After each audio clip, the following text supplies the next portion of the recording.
Welcome to Let's Talk About It. Here we go! Oh! Oh no! Oh my god! No way! Oh! It's Saber Oh, look at these fights!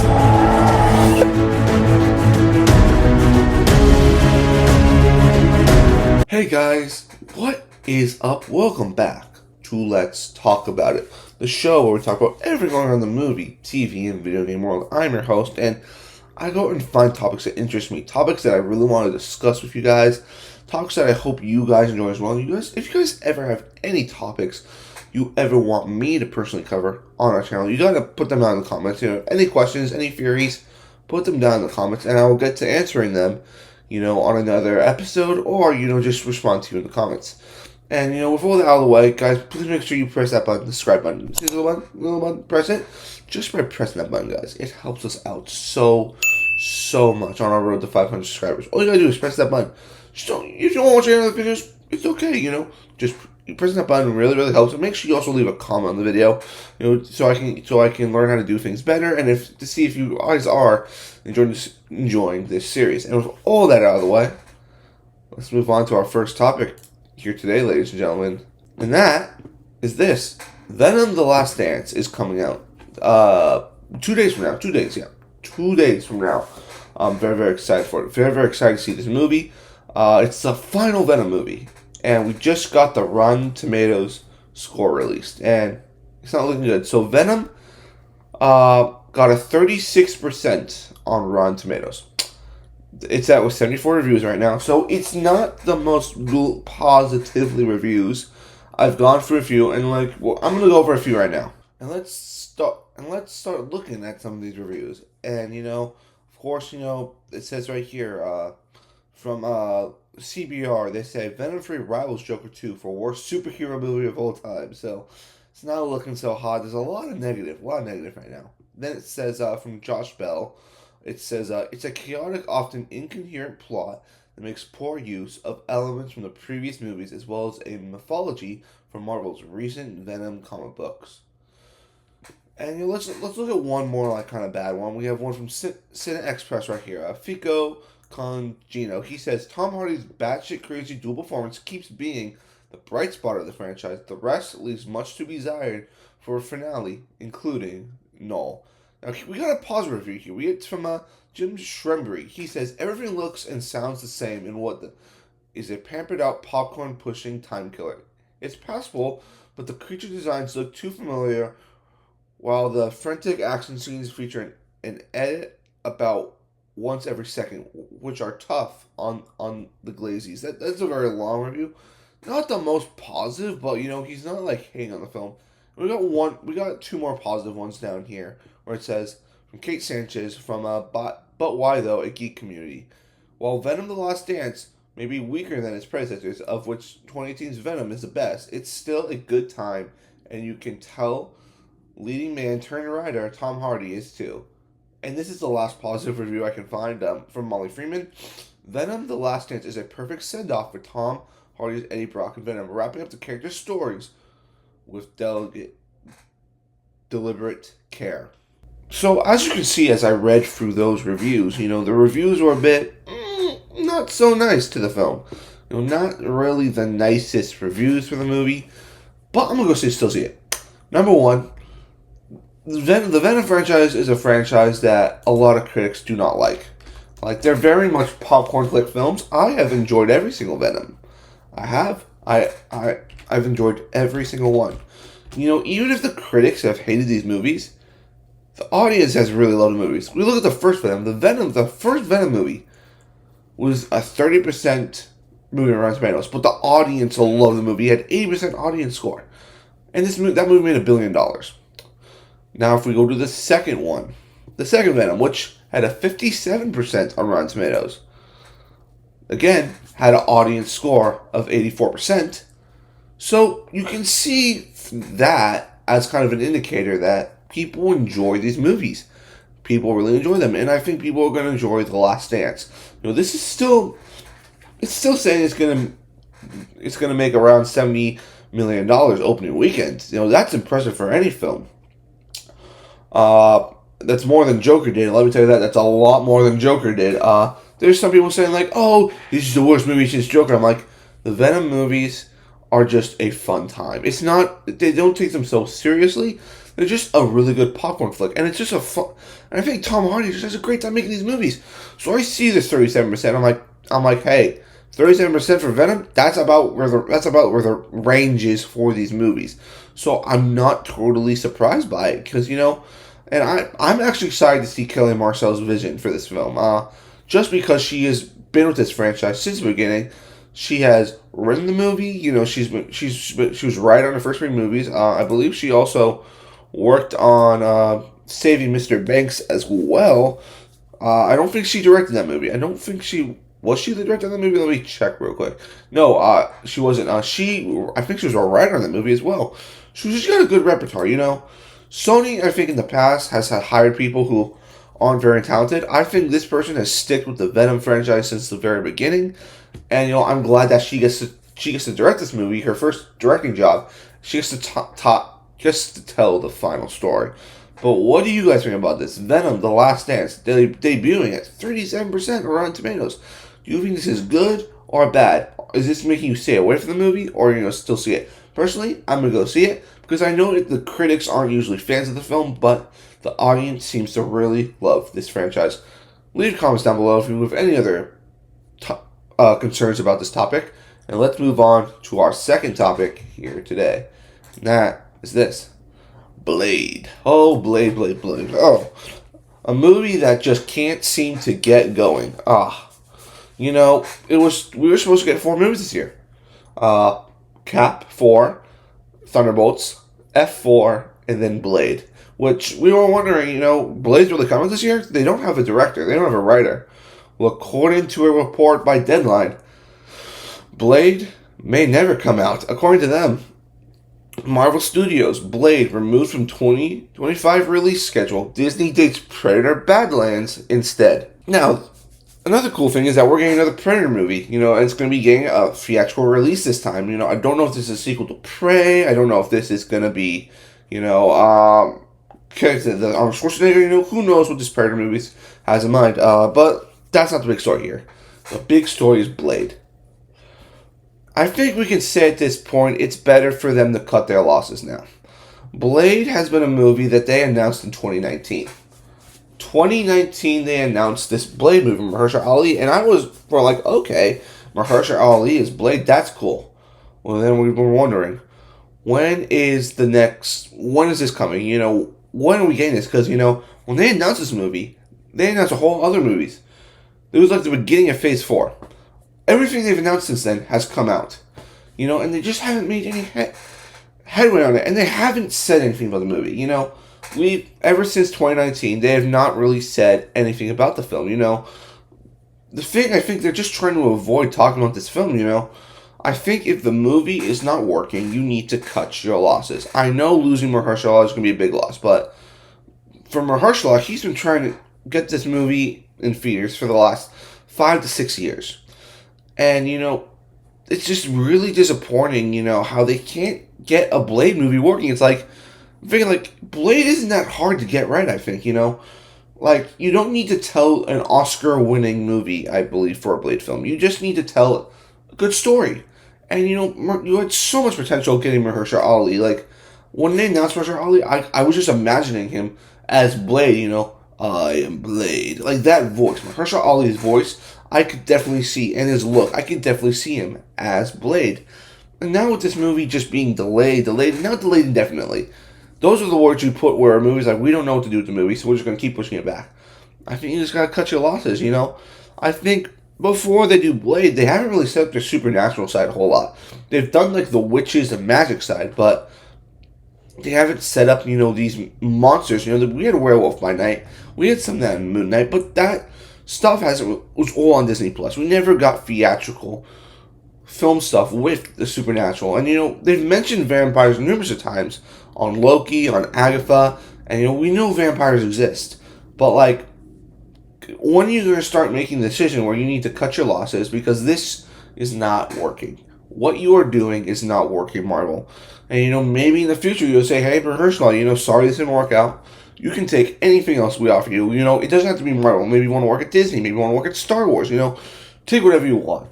I think this is frustrating not only just for Marvel, but also for Mahershala Ali, who was like, I'm gonna be in a Marvel movie, and I get to play Blade. Blade is an iconic character. There were 3 Blade movies with Wesley Snipes, and of course Wesley Snipes was just in Deadpool and Wolverine, and they did have a little Blade joke in there, which is kind of coming into fruition right now. With there's only gonna be one Blade there only ever gonna be one Blade, and then it's like that might be true. And, this is just really disappointing. I wish the best for Mahershala. I really hope they can still figure this thing out. Like, where they can find a story, find a director, and get camera shooting. But at this point, I don't think that's happening. I want to see a Blade movie. I would have loved to see a Blade movie. But, guys, this just isn't happening. It's not happening anymore. This is, I think, the final nail in the coffin. Delaying it indefinitely. Blade has now no release date, guys. No release date. So there is probably no hope for this movie ever coming out. But what do you guys think? Do you think Blade is now officially dead? Or do you think, it might just still a little bit life left? A little hope. Matter of fact, maybe there is some hope. Leave your comments down below, and let's move on to our third topic here today. Christopher Nolan, one of the biggest names in directing in Hollywood today. Well, it was announced a few weeks ago that he's got a new movie coming. More so last week. He got a new film coming. He's got this new film coming. We don't know much about it. There is rumors that this film could be like a 1920s vampire movie, which would be really interesting for Chris Nolan. But we just got someone added to the cast, which I think is really awesome. According to the Hollywood Reporter, Tom Holland to star in Christopher Nolan's latest film. This, I think, is great. But not just great for Christopher Nolan, not great for Universal, but this is great for Tom Holland. Tom Holland is a guy who has not been able to break out of the fold of playing Spider-Man. He's done Uncharted. Uncharted did well at the box office, but wasn't critically acclaimed. He did that Cherry movie with the Russo brothers. Was not very good. The Crowded Room, he did that series. Was very dark, but he had a great performance in that, but it was not a great show. And he's just been trying to find his footing outside Spider-Man. But him booking this film, him booking a Chris Nolan movie is going to change his career. I think this is going to take Tom Holland from just being, the guy who played Spider-Man to he's a class act actor. Tom Holland's a great actor. He's a great actor, and I love everything about him. I love how he's so honest with the public. Saying how he's dealt with addiction. He would drink all the time, and he went for stages in life where he wanted to get sober. He got sober. He created his own drink, his own beer with no alcohol. That's great. He's such a fun person to see in an interview, and I think he has such a lively personality. And I think you put him in a Chris Nolan movie, he's going to be able to do things that he's not able to do when he plays Spider-Man. When he's not doing these action hero type characters, this movie is going to be big, Chris Nolan, because Chris Nolan coming off Oppenheimer, this again is going to be a really, really big movie because it's Christopher Nolan.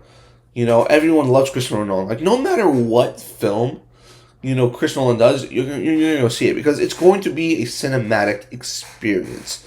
You want to experience this movie in the biggest cinema possible because it's going to be a ride. It's going to be a ride. And I'm so excited for Tom Holland. This could be his chance. I'm thinking if this role is juicy for Tom Holland because he is the other lead in the film along with Matt Damon. Who knows? Maybe this gets him an Oscar nom. Who knows? Maybe this kind of puts everyone on notice to say, hey, Tom Holland isn't just Spider-Man, but he can do all this amazing other things as well. I'm just so excited for him. I'm so glad he booked this movie. And, 2026, guys, he is going to be a busy man.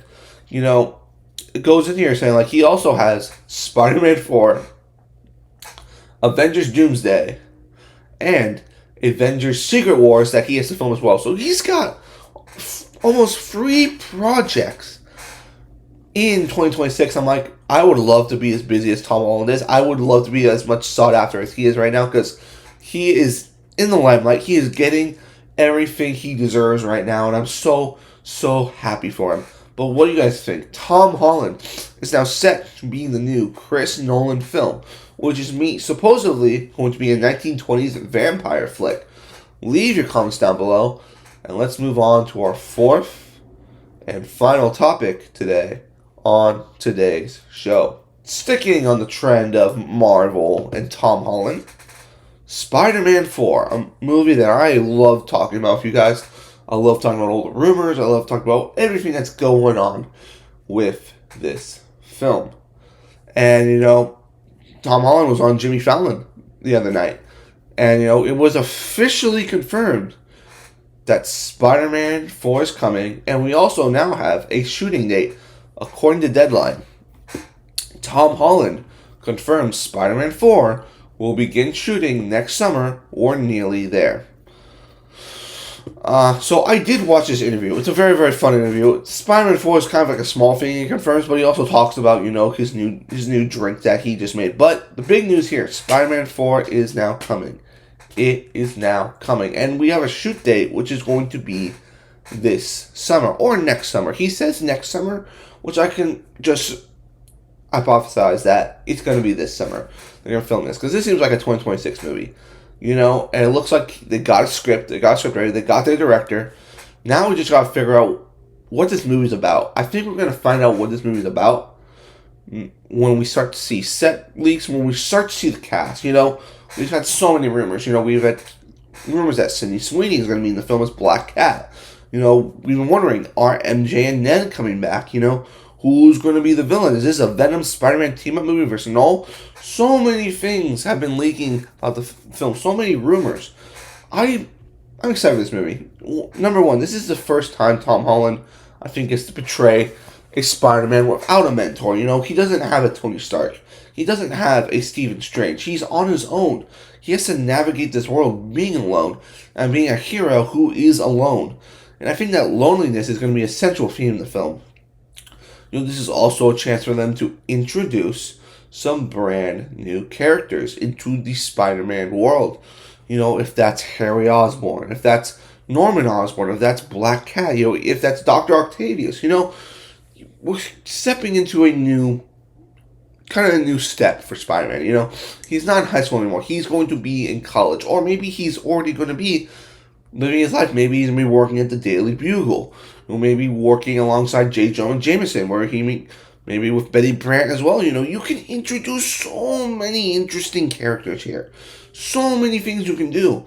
And you got a great director in Dustin Daniel Cretton, who is the director of Shang-Chi and the Legend of the Ten Rings. So he's got that Marvel experience, but he's also, I think he's a very, really great director. He's got a lot of other great movies besides his work in the Marvel Universe. And, I'm excited to see what Tom Holland's going to do for this film. I'm excited to see what this movie's about, because Spider-Man, is a very special franchise, I think, to a lot of people.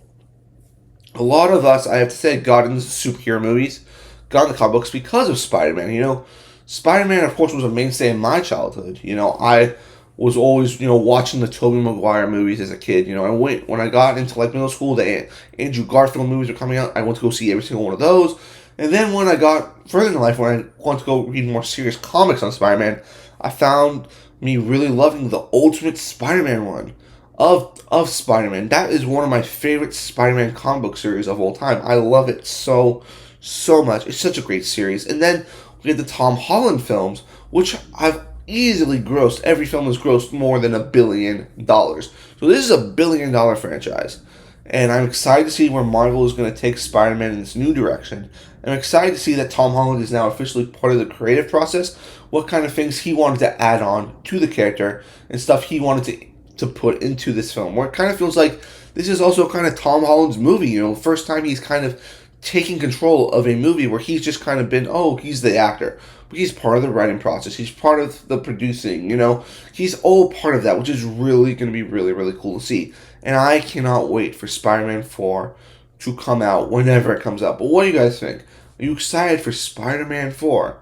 And that's going to be it for Let's Talk About It. Leave your comments down below. Like the video, subscribe to the channel. Make sure you go check out all our other content on the channel. We got a lot of Spider-Man 4 news up there, you know. If you go to the backlog, just search up Spider-Man 4 on our channel. You're going to see a lot of stuff about that. But guys, thank you for watching, and I'll see you in the next one, guys. Peace.